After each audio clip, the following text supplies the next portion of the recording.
Bonsoir à tous et bienvenue dans cette vidéo de débriefing. Donc aujourd'hui c'est pas le Cintiq que je vais regarder, mais c'est le M5. Donc comme je vous propose des graphes résumés entre guillemets des différentes positions sur le M5 ces derniers jours au niveau du Dow Jones et sur la méthode de range et de divergence. Donc je vais une fois faire un débriefing live sur cette partie-là de la méthode. Alors, on va commencer avec le début de journée. Hop, je vais zoomer un peu. Donc vous voyez ici, donc bon ça c'est pendant la nuit, hein, donc vous voyez vous avez eu le range court terme ici qui s'est activé, qui a été assez long. Et donc la manière de procéder tout simplement c'est si on prend comme ça se passe, voilà, vous avez l'indicateur de range ici qui s'active. Donc là à ce moment-là, bon pour l'instant il n'y a rien de spécial à faire. Vous attendez au minimum 3 points pour considérer une zone de consolidation potentielle. Si c'est en dessous de 3 points, généralement c'est trop rapide, c'est trop compliqué, donc c'est pas que c'est compliqué, c'est que c'est rapide, on n'a pas le temps de créer une structure de consolidation réellement. Mais à partir de 3 points, bon ça commence à être quelque chose de significatif. Parce que comme l'indicateur prend un certain temps avant de se mettre en route, eh bien ça veut dire que derrière il y a déjà eu un certain nombre de bougies qui ont créé justement une réaction au niveau des prix. Donc on le voit ici, hein, donc ça a baissé puis ça est monté, donc on commence à créer une sorte d'équilibre. Donc c'est ça que va indiquer en fait l'indicateur de range court terme. Donc vous prenez votre premier chandelier, qui commence ici. Et puis, tout simplement, vous attendez que le range court terme se désactive. Hop. Hop là, voilà, il s'est désactivé. Ici. Ah, ouais, il a mis sur l'indicateur. Ok. Il s'est désactivé ici. Et donc, là-dedans, entre ces deux bornes, et bien tout simplement, vous prenez votre plus haut, votre plus bas, et vous avez votre box ici. Donc on verra plus tard comment ça se passe quand il y a des soulèvements, mais vous ne prenez aucun break tant que l'indicateur de range ici est actif. Pourquoi? Tout simplement ça veut dire que la consolidation, donc la structure de prix de consolidation est potentiellement non terminée. Hop, donc j'efface un peu tout ça. Donc ici on a eu directement juste après le break, donc c'est un beau chandelier, un beau break. Donc la manière dont vous procédez, tout simplement, c'est que vous prenez le plus bas, donc vous faites un report classique pour les ranges, plus haut, plus bas, plus bas, plus haut. Donc moi je fonctionne avec les extensions Fibonacci. Et donc ici vous voyez, j'ai mis les 50%, 61,8. Ça c'est une zone, donc je vais peut-être même vous la mettre dans une autre couleur. Hop. 50%, je vais vous la mettre en bleu, 61,8 en bleu aussi. Ça pour moi c'est une zone charnière. C'est-à-dire que si vous avez le chandelier qui break, qui se trouve en dessous de cette zone, eh bien votre premier objectif c'est l'extension des 100% et votre second objectif c'est l'extension des 200%. Le BE dans la méthode se met une fois que vous avez atteint votre TP1 ou que vous êtes arrivé à proximité. À nouveau, voilà, les TP, si vous le prenez 5 points avant, c'est très bien aussi. Il ne faut pas être plus catholique que le pape. Vous pouvez prendre 5 points avant parce que de toute façon, vous allez avoir les prix qui vont arriver sur la zone. C'est une zone qui généralement est une zone qui va correspondre avec des niveaux chartistes. Donc vous voyez ici la zone chartiste par exemple qui va correspondre avec votre TP, c'est c'est celle-là. Donc vous voyez, donc c'est le haut de la zone. Donc si vous prenez à la clôture de ce chandelier là au milieu de la zone, c'est très bien aussi. Donc voilà, parfois vous allez avoir des chandeliers qui vont transpercer le premier objectif. Vous pouvez prendre légèrement au-dessus. Bon voilà, c'est une zone médiane qui est utilisée donc un peu avant, un peu après. Ça, vous restez de toute façon libre si vous voulez le laisser courir et partir au ciel ou le prendre sur la zone des 61,8, vous êtes libre aussi, hein. Donc moi ce sont les zones les plus fréquemment touchées que j'observe et qui sont qui vous apportent un nombre de points intéressant et au final un rendement risque moyen qui est correct, donc supérieur à 1 ou à 3 en fonction de la zone 1 ou la zone 2. Donc ici, premier trade possible, donc vous prenez ici la clôture de ce chandelier M5 et il va nous rechercher directement bien tout simplement l'objectif 1, ici à plus ou moins 45 points. Ensuite vous voyez qu'il fait des oscillations et il vient chercher notre BE, donc ce trade là est terminé. Ensuite vous avez ici une seconde zone qui va apparaître et donc qui tient à partir de ce chandelier là et qui va se terminer ici. Donc je vais enlever la zone grisée. Je vais vous mettre comme tout à l'heure. Hop, voilà. Donc la zone, il me l'a remis dans l'indicateur. Ah, c'était à côté. Hop, voilà. La zone sur laquelle vous commencez à prendre votre plus haut et votre plus bas, c'est celle-ci. Donc hop, vous avez le plus haut. Vous avez le plus bas qui est ici. Et donc vous avez en fait, vous voyez hein, votre box qui est là. Et ici vous voyez donc hors range court terme, vous avez ici un premier chandelier qui vient breaker bien tout simplement légèrement la borne basse, mais qui a une très longue mèche. Donc ça c'est ce que j'appelle un soulèvement par le haut ou par le bas. Et quand vous avez ce genre de phénomène, eh bien c'est très risqué de prendre position. Donc la méthode exige que vous déplaciez votre borne basse au niveau de la mèche. Et donc vous avez en fait votre nouvelle box qui se déploie. Alors ici je l'avais mise en grisé, pourquoi essayer de le mettre... Bon enfin je la mettrai comme ça. Et je vais la remettre en grisé. Non, c'est pas la règle, c'est la box. Pourquoi? Je l'ai mise en grisé tout simplement parce qu'elle a été remplacée par la suivante. Donc si vous avez de nouveau l'indicateur de range qui se met en action, ici, eh bien s'il arrive à 3 points, eh bien la box suivante, vous l'oubliez. Et vous recommencez le job avec la nouvelle box. Ah, il m'efface plein de trucs, merde. Et donc la nouvelle box, elle commence sur ce chandelier vert ici, et l'indicateur de range se termine. Donc je vais vous l'effacer aussi. Comme ça je vais la redessiner. Hop, donc il commence ici, et il se termine là. Donc à ce moment-là, vous avez votre borne haute, borne basse. Donc je vais les déplacer. Hop, borne haute ici, borne basse, hop, qui est là. Et ensuite, chandelier suivant, vous avez l'indicateur de range qui se désactive. De nouveau, c'est un peu comme ici, vous avez un léger break, mais avec une longue mèche derrière. Donc vous devez adapter... Où est-ce qu'il est passé? Ici. Hop. Vous devez adapter votre borne basse à la mèche. Pareil, ici, léger break, une nouvelle mèche, hop.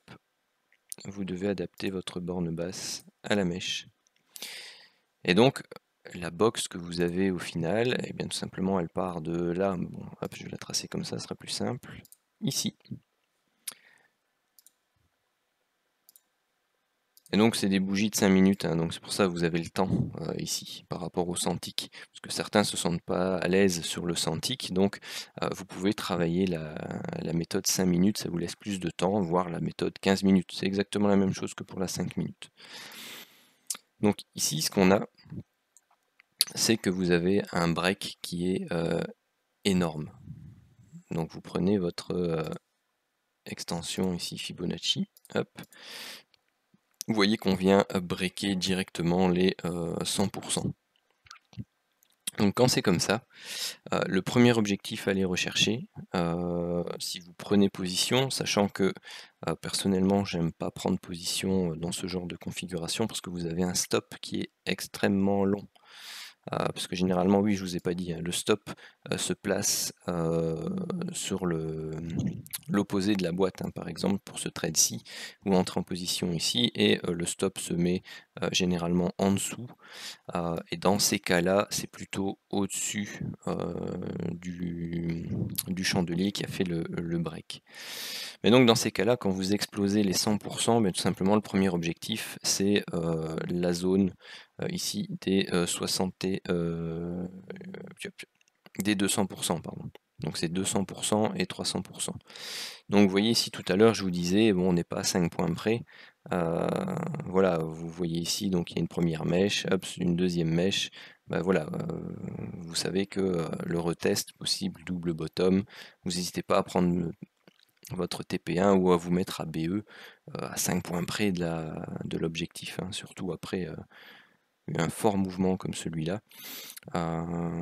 Donc ici, il repart ensuite et vient prendre votre BE derrière.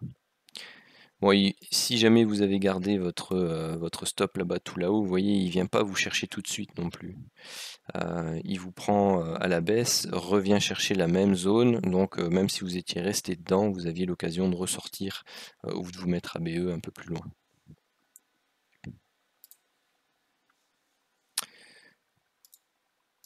Alors, ah non, je pensais que quelqu'un me parlait sur Telegram, mais non. C'est le robot qui donne ses bilans du jour. Ensuite, donc je vous ai mis en bleu les TP pour le setup de range, donc les box que l'on fait maintenant. Donc ici, généralement, ce sont des box aujourd'hui, donc parfois ça peut être un triangle, parfois ça peut être un canal légèrement haussier, légèrement baissier, ça dépend de la figure de consolidation, mais très souvent, vous allez retrouver le schéma de la boîte. Alors ici, vous voyez, vous avez l'indicateur de divergence qui s'est activé. Là, c'est le même principe que pour le setup Cintiq. Tout simplement, on attend le break de la MM15 ou de la diagonale, pardon, de la ligne de tendance qui vient chapeauter, par exemple, les cours. Et donc, c'est le même principe. Là, vous avez des mèches, donc vous la réadaptez, mèche, mèche, mèche.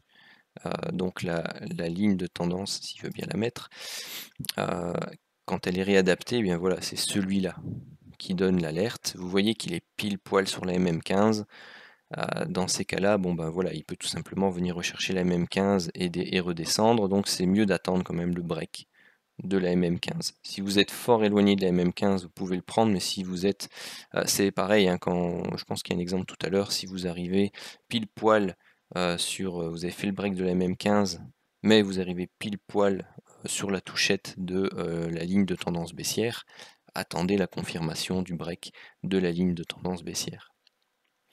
Donc c'est pour ça qu'ici, j'ai considéré le break de la MM15 qui valide le setup de divergence. Et donc pour le setup de divergence en M5, puisque vous n'avez pas les enveloppes, d'ailleurs elles ne fonctionnent pas aussi bien, puisqu'elles sont moins faciles à régler, on va dire, et puis bon, ça demande de la pratique au niveau des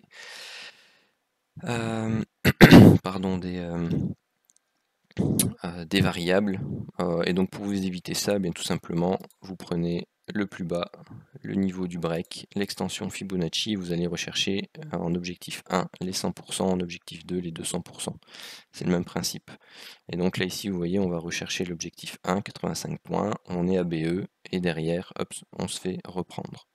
Le stop se met en dessous. ici du dernier plus bas.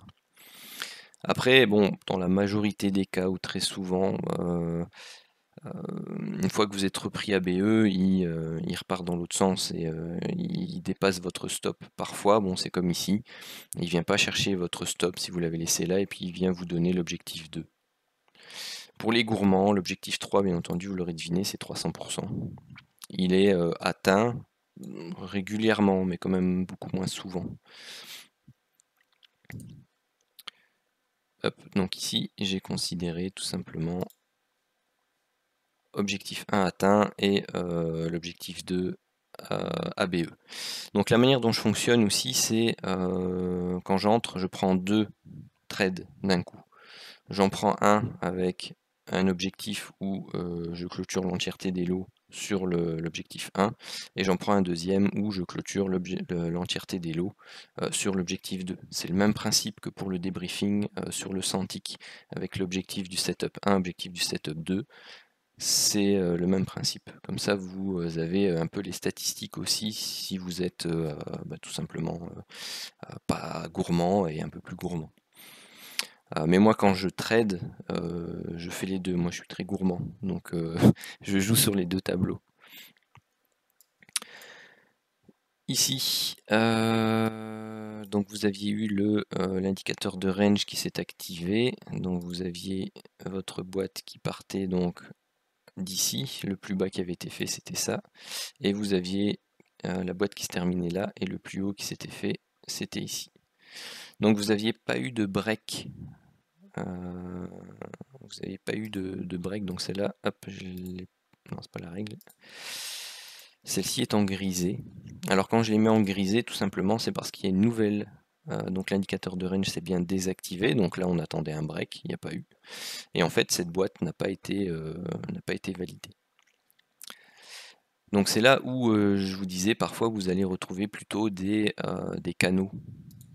Ici en fait, c'est plutôt un canal haussier comme structure de consolidation. Hop. Et donc le break de cette partie-là, de cette structure-là, et bien tout simplement c'est celui-ci.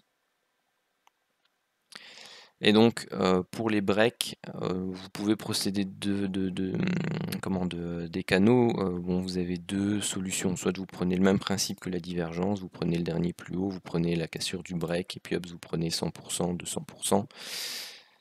Moi, ce que j'utilise, c'est tout simplement, je prends le plus bas du canal, je prends le plus haut, et je reporte généralement sur la cassure, ici, mais c'est un peu moins pratique sur la cassure, et je vise les 100%.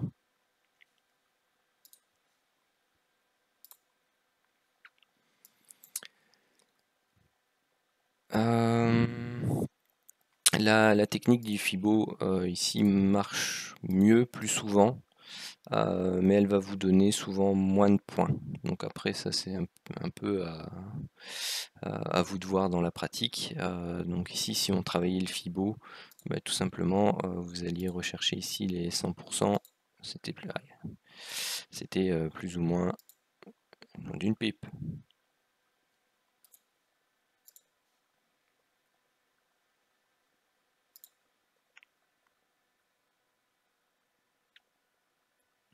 Hop, voilà, c'était plus ou moins 60 points. Et le deuxième, ABE, tout simplement. Ensuite, vous aviez ici une autre boîte qui se crée. Et donc, vous aviez ici donc le plus haut qui était là, le plus bas qui était là. Hop, et ici, vous voyez, vous avez un break. Donc celui-ci, moi je l'ai considéré comme valide parce qu'il break, bon, on va dire suffisamment la boîte, il n'y a pas une longue mèche. Et donc ici, on se fait prendre et on a notre stop ici, à moins 90 points.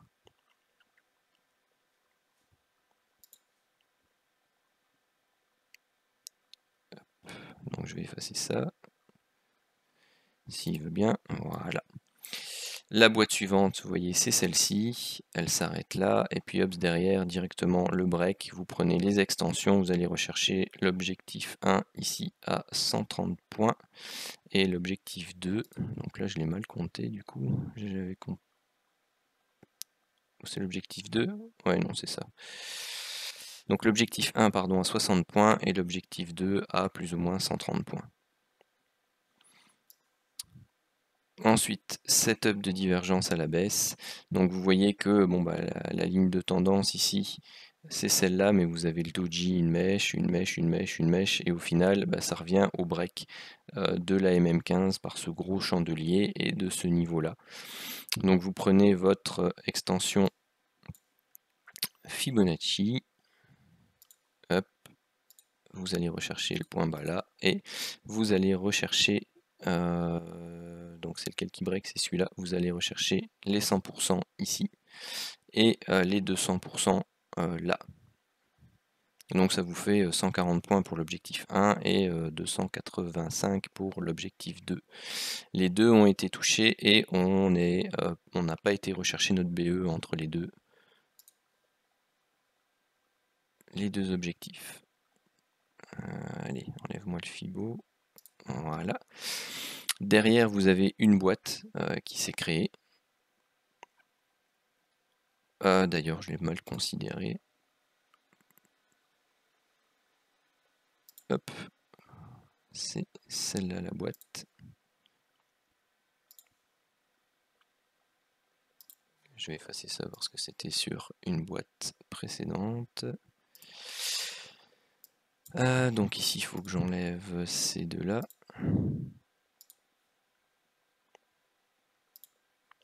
Et donc ici, vous avez le break. Voilà, c'est ça. Vous avez le break qui se fait par ce chandelier-ci. Donc vous prenez le plus haut de la boîte, le plus bas de la boîte. Vous prenez les extensions Fibo. Donc vous voyez ici, il est pile poil dans la zone des 50, 61,8.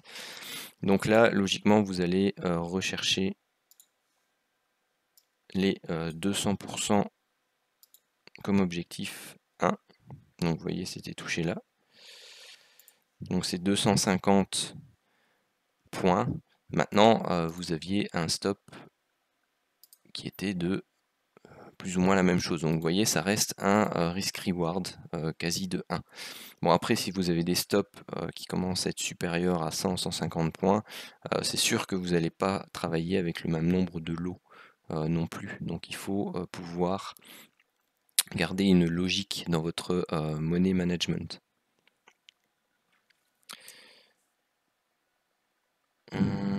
C'était lequel? Celui-là, c'était 80 et 160, donc ça, il faut que j'enlève. Donc c'est 250. Et ensuite, le deuxième objectif, c'est le 300. Vous voyez, il n'a pas encore été touché.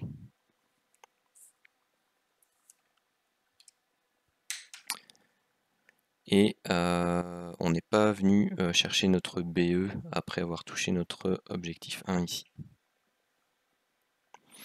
Donc après, si vous êtes un peu plus... où est-ce qu'il est? Ici. Si vous êtes un peu plus frileux, plutôt que d'aller chercher les 200 et 300%, vous pouvez aller rechercher les 161,8 et les 261,8. C'est forcément plus souvent touché parce que moins d'amplitude, tout simplement. Donc voilà, ça, vous pouvez choisir entre les 161,8 et 200 pour le TP1 et les 261,8 et 300% pour le TP2. Ça dépend si vous êtes gourmand ou pas. Moi, dans les débriefs, je vais prendre les 200% et les 300% de manière systématique maintenant, pour avoir quelque chose de fixe. Ensuite, boîte suivante, vous avez ici les 3 points. Ça commence là, ça se termine là, petite boîte, vous voyez, hein, c'est une petite zone de consolidation. Puis vous avez le break derrière, donc vous avez un beau break, donc il y a une petite mèche, mais le break est suffisamment grand. Donc là, vous pouvez entrer en position. L'objectif 1 est touché ici, à 80 points, et l'objectif 2 a été touché plus tard. C'est pour ça que je l'ai mis en pointillé ici. Mais il est venu rechercher notre BE avant, tout juste. Donc voilà, ça après c'est à vous de voir aussi sur des petits stops comme ceux-là, est-ce que vous vous mettez ABE ou est-ce que entre guillemets vous vous servez de votre objectif 1 ici comme subvention pour subventionner votre objectif 2 et vous laissez votre stop traîner un peu plus haut. Bon, voilà, ça c'est une façon de faire aussi. Moi, dans les débriefings, je mets ABE tout simplement et je comptabilise de cette façon. Et c'est comme ça que je procède quand je prends mes trades aussi. Ici, vous avez un setup de divergence à la hausse qui est donné. Donc là, vous avez ici votre ligne de tendance, pour ceux qui travaillent avec la ligne de tendance. Donc vous voyez, elle est ici. Donc là, ici, vous la soulevez avec une mèche, donc vous l'adaptez. Là, vous la soulevez avec un chandelier, mais qui est comme tout à l'heure pile poil sur la MM15. Donc dans ces cas-là, on attend. Puis là, vous la soulevez, mais avec un marteau. Puis derrière, vous avez un doji. Et puis après, derrière, vous avez le beau chandelier qui break bien, mais en plein sur la ligne de tendance baissière de plus long terme. Pour moi, ça c'est pas validé parce que vous êtes sur une zone de résistance importante. Donc pour moi, il faut attendre le break de cette zone de résistance importante aussi.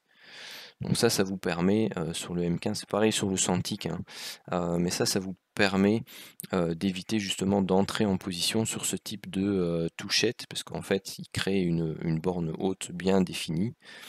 Il vous crée même, dans ce cas-ci, si vous le reportez,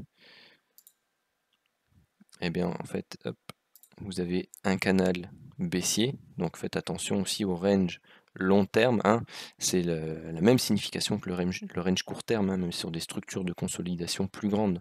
Donc lui il est toujours actif, vous avez une borne haute qui réagit, potentiellement il va vous former ici un canal baissier. C'est le cas ici. Donc ici, divergence non validée. Ensuite, tout simplement, on commence à avoir l'indicateur de range court terme qui s'active. Voilà, il se termine sur ce chandelier-là. Vous prenez votre plus haut, votre plus bas, hop, vous avez le break, extension Fibonacci. Donc ça, vous pouvez les tracer à l'avance, hein. Ou de toute façon, quand vous prenez position, vous savez que votre stop, elle est là-haut. Et puis après, vous tracez votre extension Fibonacci et puis vous placez des prises de bénéfices automatiques. Soit pile poil sur le niveau, soit 5 points avant, comme je disais tout à l'heure. Et puis vous avez juste la mise ABE à faire une fois que votre TP1 a été fait. Et donc là, on va rechercher l'objectif 1 à plus ou moins 90 points, et l'objectif 2 à plus ou moins 230 points.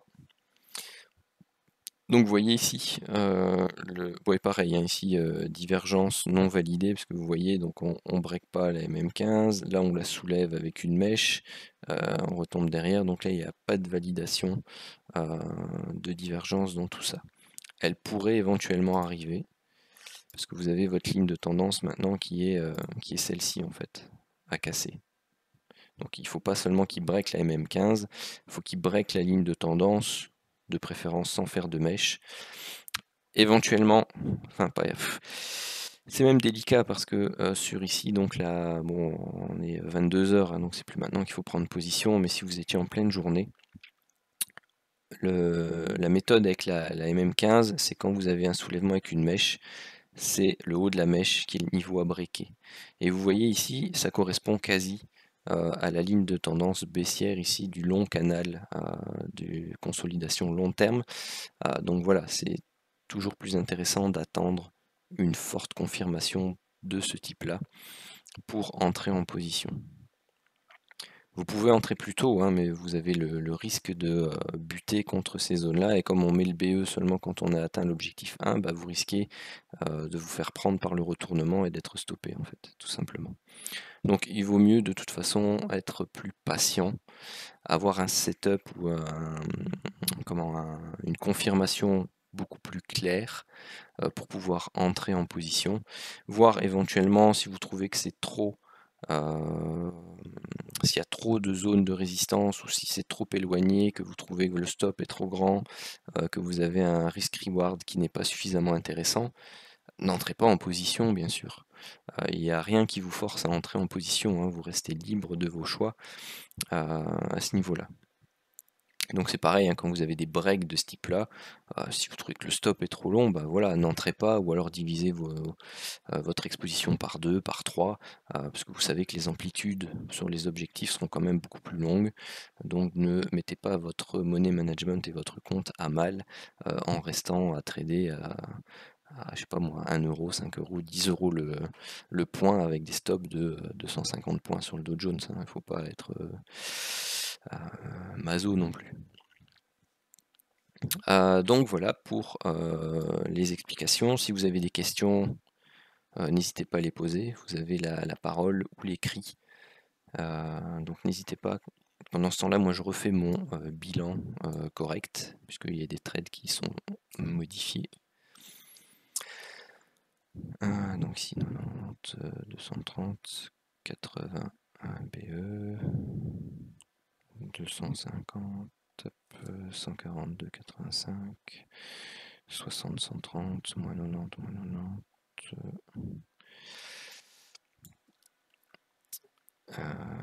C'est ici, ok, 60 BE. Ça c'était la div, donc 85 BE. Il y a Glutama qui va écrire. Ici 55, 49, ok. Hop. Donc n'hésitez pas. Ah, Ronan, t'arrives à la fin. Il va falloir regarder le replay. Mais si jamais tu as des questions, tu peux les poser. Donc 45 plus 55 moins 180 plus 190 plus 250 plus 80 plus 90 plus 230, ça fait 760 points. On a pour l'instant 8 trades gagnants, 2 perdants et 3 BE, sachant qu'il y en a un qui est toujours en cours. Ah oui, non, j'ai oublié les plus 60 là, donc c'est 820. Hop. Plus 820, et donc on est à 9 gagnants, 2 perdants et 4 BE. Et sur le setup div, on est à plus 510, 3 gagnants, 0 perdants et 1 BE. Et donc vous avez 820 plus 510, ça fait une journée à plus 1330 points sur le Dow Jones avec... Ça s'applique de la même façon sur tous les actifs. Et vous avez toujours ici une position qui est en cours, donc qui peut éventuellement donner son objectif de... qui est à... Hop. Qui ferait... Hop. Qu'est-ce que j'ai fait? Non, je l'ai pris trop haut. Hop. C'est la boîte. Ici, hop, et donc on a l'objectif 2 qui est pas très loin, hein, il peut aller le chercher, hein, mais qui donnerait donc ici plus de 430 points. Donc à ça, il faudrait ajouter 430 points s'ils veulent chercher, donc ça ferait 1760. Alors, question de Glutama. Est-ce que le paramétrage de l'indicateur de range est le même sur 5 minutes et 15 minutes? Non, justement, il y a le diffk qui... ici, il y a juste le diffk en fait qui change. Donc ça, c'est... Je ne l'ai pas affiché ici, je vais vous l'afficher. Ah oui, non, elle est là en fait. Hop. Vous avez votre ligne de tendance court terme. Donc comme ça, je vous explique éventuellement comment le paramétrer. Non, c'est pas là, c'est ici. Voilà, je vous explique comment le paramétrer. En fait, tout simplement, vous avez votre ligne de tendance ici qui va commencer à se mettre à plat. Donc vous regardez un historique sur l'actif que vous allez travailler. Vous regardez les zones de plat, comme ça, et puis vous travaillez le diffk. Donc pour le 5 minutes, le 15 minutes, je pense que c'est plus ou moins pareil sur le Dow Jones. Donc c'est pardon. Donc ça c'est le nombre de points en fait de variation. Excusez-moi, j'ai la gorge sèche. De variation, et donc quand vous allez faire varier le diff-k, donc si je le mets à 10 par exemple, vous voyez, il s'est allongé logiquement. Hop. Si je le mets à 20, vous voyez, il s'allonge aussi. Et donc vous devez comparer en fait la taille ici du range court terme avec votre plat, pour avoir un plat significatif ici sur la ligne de tendance court terme. Parce que c'est pas forcément évident non plus d'estimer si le plat est correct ou pas si on met la ligne. Donc l'indicateur, lui, vous permet directement de voir à quel moment la ligne de tendance en fait va se mettre à plat. Et donc il est clairement visuel, parce qu'une fois qu'il s'arrête, ben voilà, quand vous regardez, oui, vous allez voir ici que ça part à la baisse, mais à quel moment est-ce que vous avez la différence de valeur qui est correcte? Parce que si vous le remettez ici sur 5, vous voyez qu'il s'arrête ici dès le premier point qui baisse. Et il arrive après un certain nombre de points. Donc il attend qu'il y ait une stabilisation au niveau des prix. Et puis, dès qu'il va avoir depuis un certain temps, tout simplement les prix qui vont commencer à prendre une direction, eh bien il va s'arrêter relativement rapidement. Et donc il va vous donner, je ne vais pas dire de manière anticipée, mais de manière assez rapide la direction qui reprend. Bien entendu, bon après là je vous ai présenté ça comme ça, mais si vous avez vos zones de résistance et support, forcément il faut privilégier les setups qui vont dans ce sens-là. Si vous êtes sur une zone de résistance, il faut privilégier les setups où les boîtes se cassent par le bas. Ça peut être une manière de filtrer, si vous voulez, les alertes que vous ne voudriez pas prendre. Quand vous avez une forte baisse et puis que ça se stabilise, et forcément vous avez plus de probabilité que la cassure par le bas donne de meilleurs résultats que la cassure par le haut, sauf si à nouveau vous êtes sur une zone de résistance, de support. Là la cassure par le bas est plus dangereuse, c'est le rebond sur la zone de support qui est peut-être plus favorable en termes de probabilité. Donc voilà un peu la façon de travailler la méthode, qu'elle soit en M5 ou en M15. Les zones de range court terme se travaillent aussi de la même façon sur le Santic, mais généralement c'est plus pour faire un peu de scalping ou faire quelques points assez rapidement, ou très intéressant lorsque vous avez loupé l'entrée d'un setup de divergence. Vous pouvez utiliser ça pour reprendre la tendance dans le sens du setup de divergence.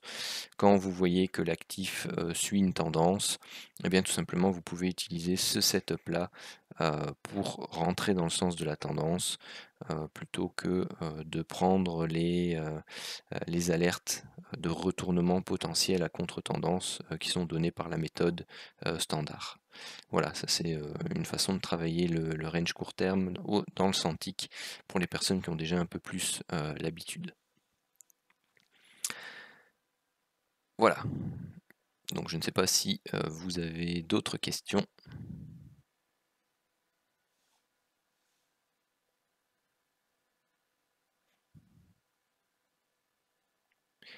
Statistiques, écoute, j'en fais régulièrement, mais j'ai pas des statistiques aussi, on va dire, étendues et précises que sur le Santic, parce que la méthode M5 et M15, je la regarde. J'avais fait des stats avant, mais c'était pratiqué un peu différemment. Donc là, maintenant, systématiquement, je vais faire aussi des statistiques sur le M5, voire le M15, mais à mon avis, je peux pas tout faire non plus. Mais voilà, par exemple, ça c'est le bilan d'hier, sur l'ensemble des alertes, d'hier. Donc au niveau Du setup range, il y avait 1140 points à prendre, vous aviez 7 gagnants, 1 BE, 0 perdant. Sur les setups de divergence, il y avait 175 points à prendre, il y avait 2 perdants et 2 gagnants. Voilà, donc aujourd'hui on est à 820 points avec un lot encore en suspens sur le range, avec 9 gagnants, 2 perdants, 4 BE. Et sur la div, vous aviez 510 points à prendre et vous aviez 3 gagnants et 1 BE. Et bon, j'en ai fait, je crois, pour les autres. Ouais, j'en ai fait d'autres, hein, mais voilà, je les ai pas tous passés en revue dans les débriefs, mais maintenant de manière systématique, je vais en toucher un mot quand je fais les débriefs sur le Santic, et je vais aussi d'office faire le débrief M5. Mais voilà, il y a été une journée, c'était pas vendredi dernier, c'était le vendredi d'avant. Le setup M5 a donné donc div plus range, il a donné plus de 2000 points. Donc c'était une journée très volatile, ça allait dans tous les sens. Et bien ce type de setup vous permet d'entrer en position, je vais dire de manière assez facile, parce qu'il y avait un taux de réussite relativement important. Et quand j'avais fait le bilan au départ du M15 sur la semaine, le M15 donnait aussi 2000 points il y a 2 semaines. Donc si vous aviez fait le M15 et le M5 juste vendredi, vous aviez une semaine à 4000 points sur le Dow Jones.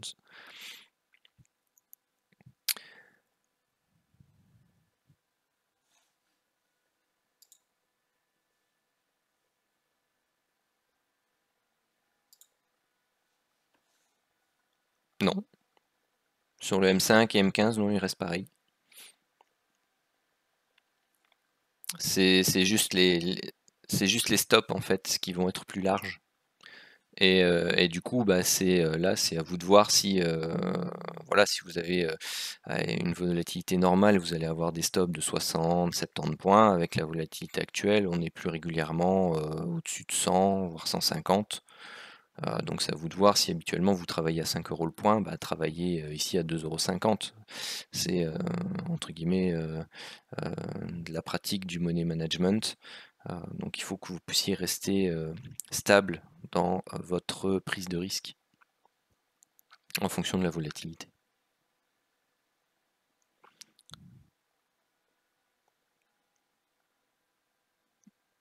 Non, c'est juste que les amplitudes vont être plus grandes. Et forcément, si vous avez plus de volates, enfin non, pas forcément plus souvent stoppé à BE, non, pas forcément. Mais vous allez avoir des amplitudes qui seront plus grandes. Au lieu d'avoir des TP à 50, 100 points, vous allez les avoir à 100, 200 points, un peu comme on voit ici, hein. Tu as des stops qui sont plus longs, mais tu as des objectifs à 150, 300 points quasi. Alors que d'habitude, bah, tu vas plus travailler ça dépend la taille de la structure de consolidation également. Après, tu peux travailler ça aussi, bon bah voilà, les étudiants qui font de l'héliotisme, voilà, vous avez le travail des différentes vagues qui vont jouer et apparaître aussi. Par exemple, ici, tu vois, tu as une structure haussière, tu as une structure correctrice. Bah, prendre la vente là, en plus sur un double bottom, ce sont des éléments dont il faut prendre en compte, tu vois. Parce que voilà, là tu prends une vente sur un support potentiel. Donc ça, ce sont des règles de bonne pratique qu'il faut aussi avoir. Travailler les figures chartistes, bon bah il faut peut-être attendre le break de la zone support en plus, plutôt que de juste un break en plus qui était léger ici. Sur le double bottom potentiel. Et par exemple ici, bah, voilà, tu vois que le double bottom s'est activé. Et si tu travailles la structure de prix plus long terme, en fait tu vois que tu as une boîte qui fait un plus bas ici, un plus haut là. Et tu as ton double bottom et tu reportes ton objectif du double bottom qui est là.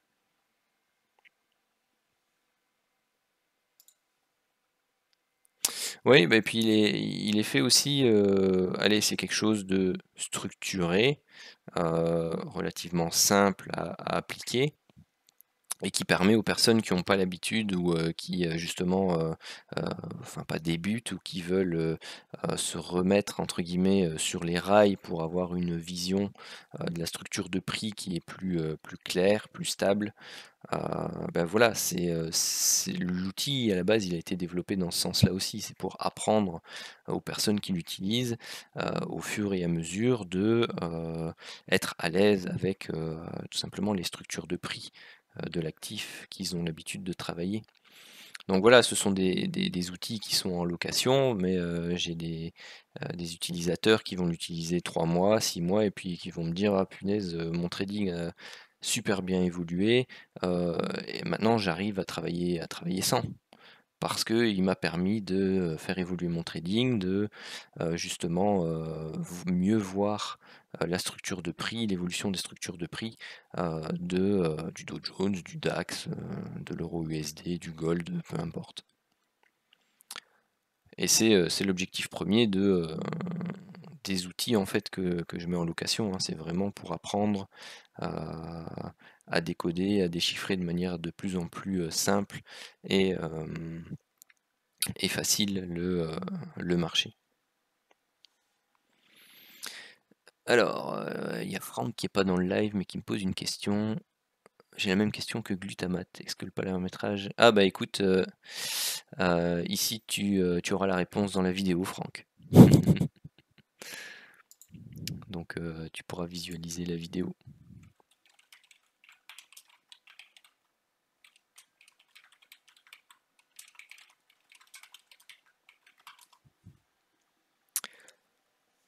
Donc voilà.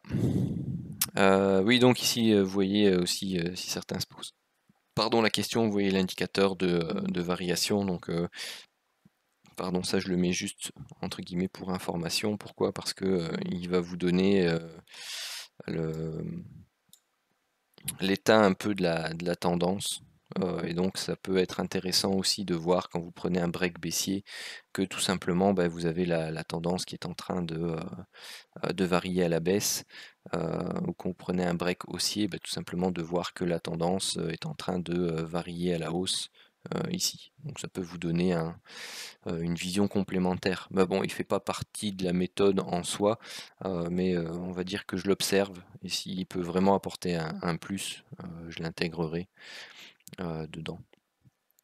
Parce que je sais que j'avais eu la question en privé. Donc voilà, comme ça j'y réponds dans le débrief.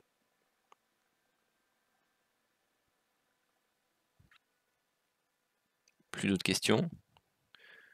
Comme vous êtes tous des utilisateurs du Full King, vous êtes tous prêts à faire des milliers de points avec la méthode en M5.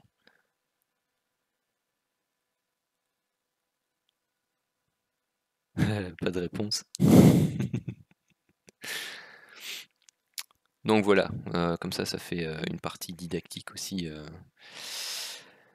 peut-être un peu plus précise, ou qui résume, qui reprend l'ensemble, sur une période un peu plus longue que sur les différents exemples que j'ai pu donner de temps en temps dans les débriefs du Santic. Voilà, donc c'est une vidéo de 50 minutes. Bon, bah, je vais la stopper. Je vous remercie d'avoir participé au débriefing live. J'espère qu'elle vous a apporté pas mal de choses positives et que bah, aussi elle vous a donné envie de tester l'indicateur. Et vous savez que pour tester l'indicateur, bah, vous pouvez soit passer par la manière standard, vous avez la possibilité de le tester une semaine, soit vous pouvez passer par le système d'affiliation et vous pouvez l'avoir jusqu'à 3 mois gratuits en plus des accès donc aux canaux, donc Eurotrading Academy. Donc voilà, dans lequel on partage nos analyses, nos prises de position avec Sam. Sur ce, je vous souhaite à tous une très bonne soirée, pour ceux qui le regardent encore ce soir, une très bonne journée pour ceux qui la regarderont demain. Allez, ciao!